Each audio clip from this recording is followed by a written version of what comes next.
I've always loved Assassin's Creed. Not only is it an iconic franchise, but it's one I had the privilege of growing up with. But sadly, in recent years, Ubisoft has decided to take this series down a path I just can't follow. But that ends today, as I'm going to be getting the Platinum Trophy for Assassin's Creed Mirage. A return to the roots where for the first time in a decade, we actually get to play as an assassin.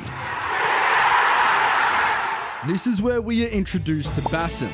Well, technically we were introduced to him in Valhalla, but just like the Star Wars sequels, I've decided to erase that from my memory.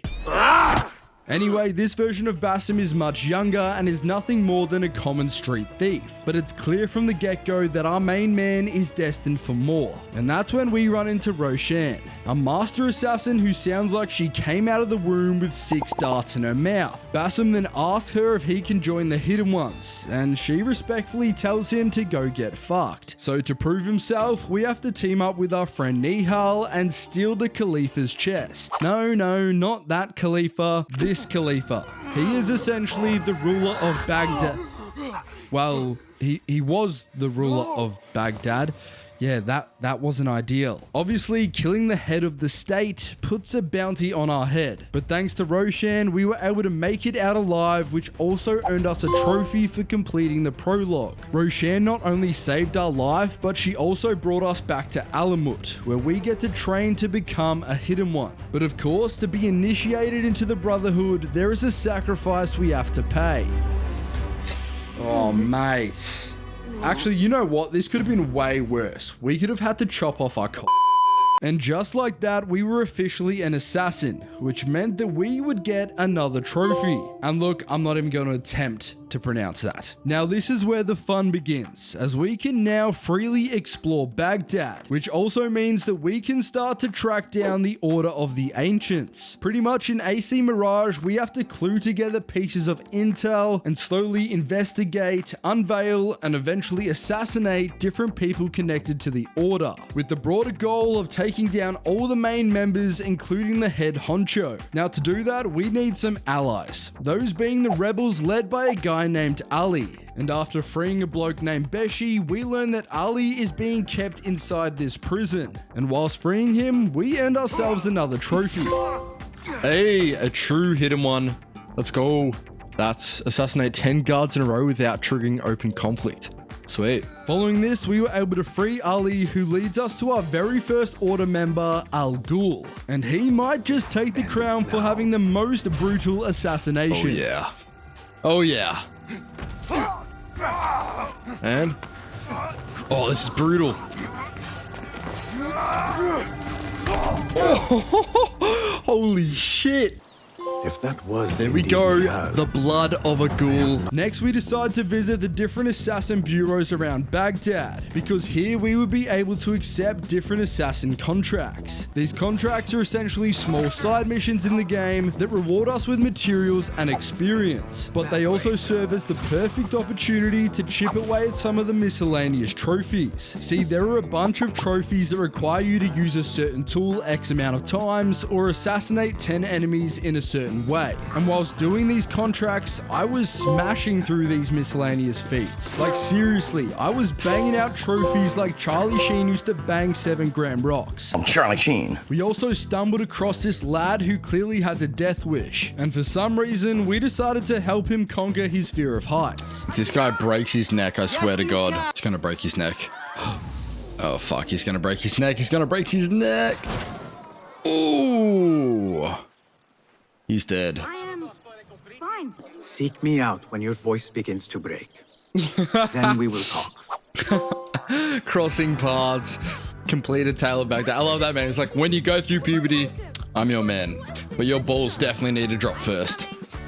Our investigation of the next Order member led us to a few different military camps and bases. At one of these bases, we managed to headshot our 20th enemy, netting us this trophy. But we also had the opportunity to get our hands on another trophy. This trophy here is the only missable trophy in the game, as it requires us to steal a key from an enemy that has been put to sleep using a blow dart. Now, the reason this trophy is missable is because there are only a couple enemies in the game that actually carry pickpocketable keys. So as soon as I saw this pop up, I knew what had to be done.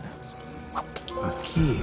Let's go, you Must be a snooze, you door that lose. opens. Pickpocket a guard affected by a blow dart. We actually could have missed that trophy, so it was good we got it here. We were finally able to unveil the next order member known as the Warlord. Fitting of his title, he is holding a bunch of rebels including Beshi captive. Now, Beshi is a proper good bloke, so we have to make sure that we do whatever we can to save him. Well, fuck me. But look, Beshi's death did not go unpunished, as we sent the Warlord to meet his maker. The blood of a spy master. There we go, we've taken down another order member. We also decided to get a bit creative whilst fleeing the Warlord's garrison, which netted us 2 more trophies. Hey, up in smoke. Let's go. Hey, sleep tight. We're cooking them all here. On the note of getting some easy trophies, right after this, we popped one for simply applying dye to an outfit. Next, we met up with our old friend Kong with the massive dong, and he would come in clutch for us, as he was able to get us into a private auction where we could find and assassinate the next order member, Ning. Ooh, yeah, Bassam. Damn. That was violent. The blood of an enchantress. Ning is down. And Bassam is getting fucking freaky. Oh shit, I'm about to fight. Shortly after this, we discovered that the final order member was Fazil the Scholar. Now Fazil here, he has a creepy dungeon where he does naughty things. And to get inside, we have to put on a costume. Fun fact, this is one of the 2 costumes needed for another trophy. But moving on, we got escorted into the creepy man's dungeon and he got a little bit too close for my liking. Oh shit, we're about to do it. Oh, let's go. That was cold. Justice. Oh, that was cold. That was cold. The blood of a demon. Let's go.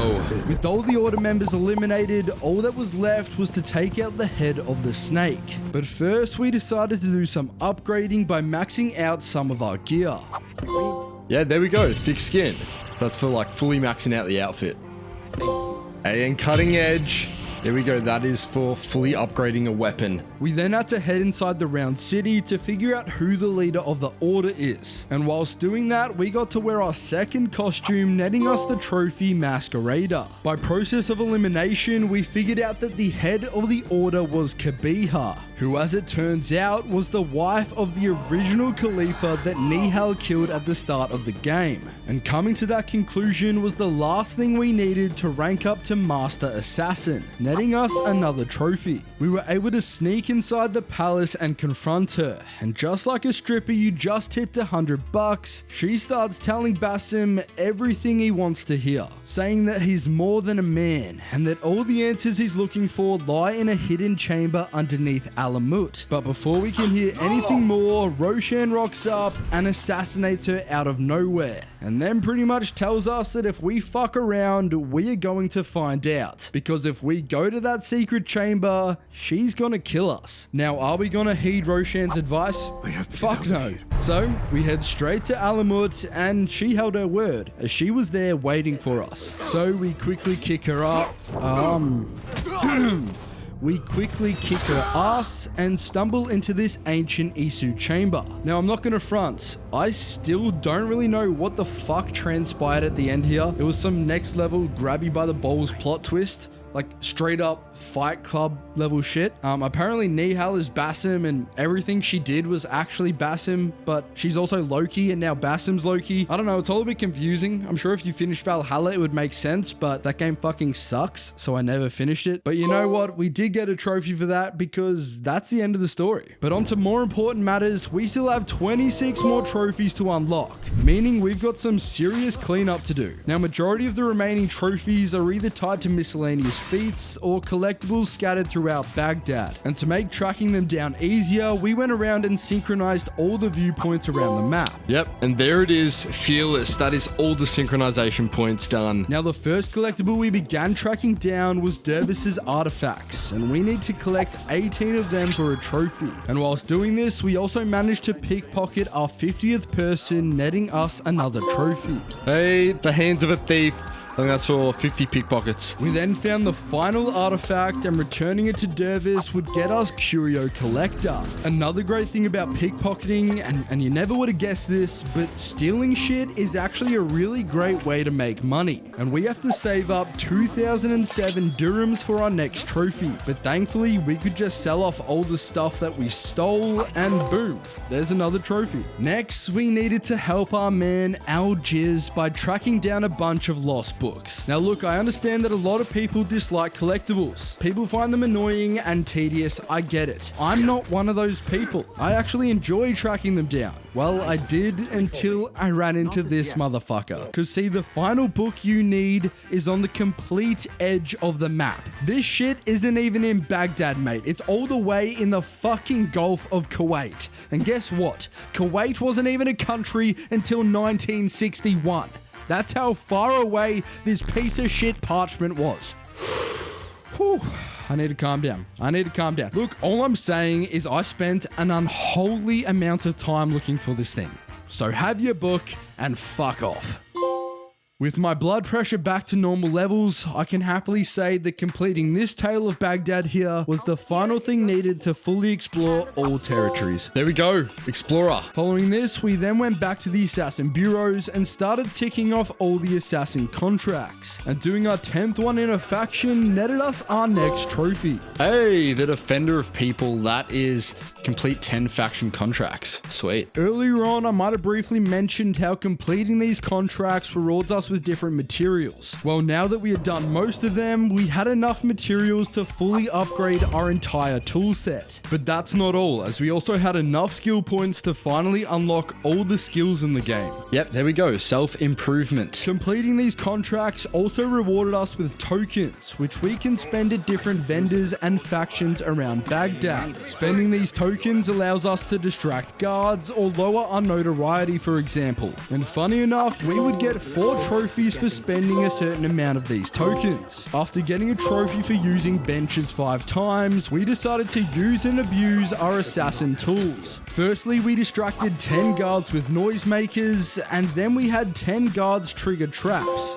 We also finally unalived our 75th guard using throwing knives. Hey, Eagle's Eye. Next, for the Silencer trophy, we have to use a throwing knife to destroy a horn bearer's horn. Pretty much, these fat guys carry around a horn with them, and when they get scared, they blow into it to call in backup. But I'm sure there's other things that they would rather be blowing. Pretty sure I get a trophy if I knock that thing off, so...